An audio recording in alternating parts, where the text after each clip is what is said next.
Un de ces films qui donne envie d'agir sans remords ni regrets au nom d'une liberté si chère, loin de l'esclavage et de la soumission.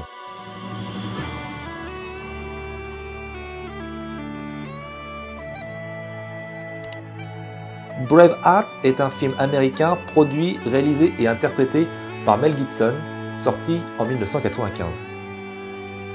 Il raconte de manière romancée la vie de William Wallace, héros et symbole de l'indépendance écossaise, qui, à la fin du XIIIe siècle, affronta à la tête des clans écossais unis les troupes du roi Édouard Ier d'Angleterre qui tentaient d'envahir l'Écosse. Le film dure 3 heures et est décomposé en 2 parties. Le premier tiers est centré sur la jeunesse du héros, son retour après une ellipse de 20 ans et sur ce qui l'a poussé à entrer en rébellion contre l'Angleterre. La seconde partie, étalée sur les 2 heures restantes, raconte la façon dont il a réussi à réunir ses confrères écossais pour former une armée. S'en suivront des batailles extrêmement réalistes, des trahisons, des retournements de situation, jusqu'à une fin inéluctable. La première chose qui m'a plu dans ce film, c'est que William Wallace est un héros par défaut. À la base, lui, ce qu'il voulait, c'était juste vivre tranquille, peinard avec sa femme, dans la ferme de son père qu'il avait retapé. La ferme, pas son père.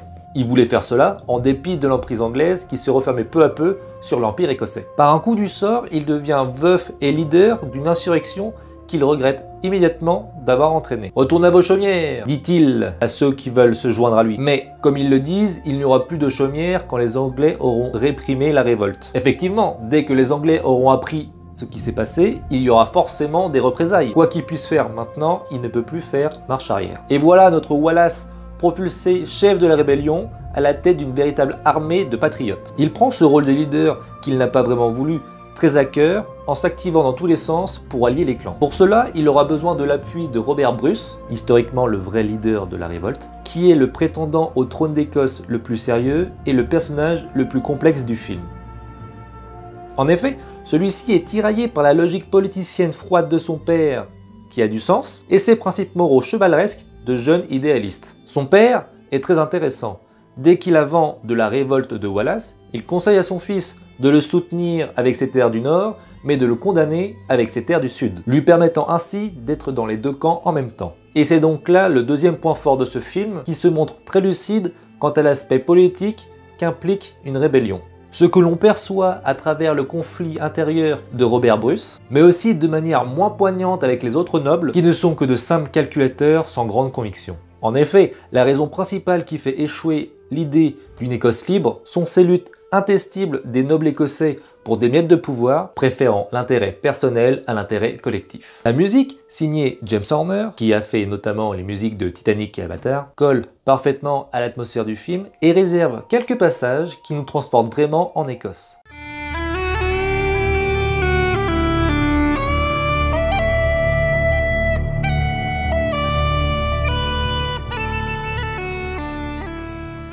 Les scènes de bataille sont vraiment bien gérées et maîtrisées. Je parle bien évidemment des batailles de Stirling Bridge et Falkirk. L'intensité est vraiment extraordinaire et leur violence est inouïe. C'est le réalisme cru d'un mec qui se fait fracasser le crâne à travers son home, d'un coup de poignard dans le nez ou d'une main qui se fait couper de manière totalement inattendue.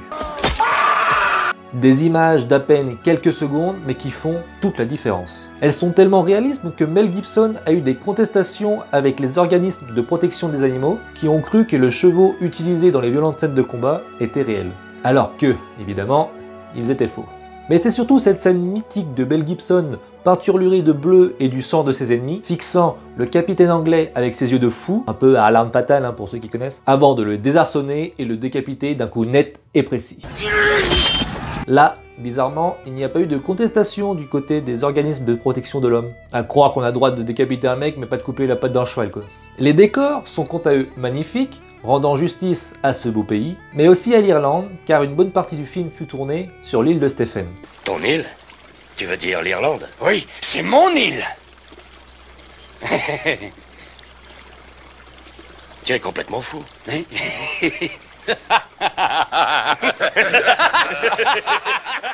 Les acteurs sont bons, Mel Gibson joue correctement, de la même façon que Sophie Marceau.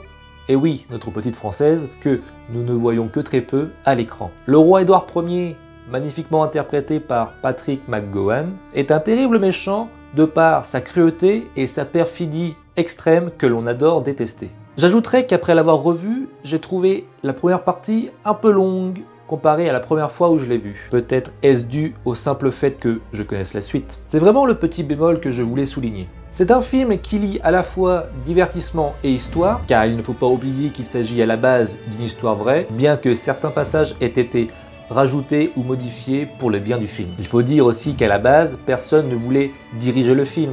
C'est donc l'acteur qui a décidé de le réaliser lui-même. Et étant donné qu'il a remporté 5 Oscars, dont celui du meilleur film et du meilleur réalisateur, je pense qu'il a bien fait. Mel Gibson nous offre donc pour son deuxième film réalisé une œuvre violente et sauvage possédant un souffle épique incontestable. Cette épopée tragique alliant les qualités du cinéma d'aventure à une réflexion sur le pouvoir, la trahison, l'héroïsme est l'une des plus belles odes à la liberté que le cinéma nous ait donnée. Car ils peuvent nous ôter la vie, mais ils ne nous ôteront jamais notre liberté!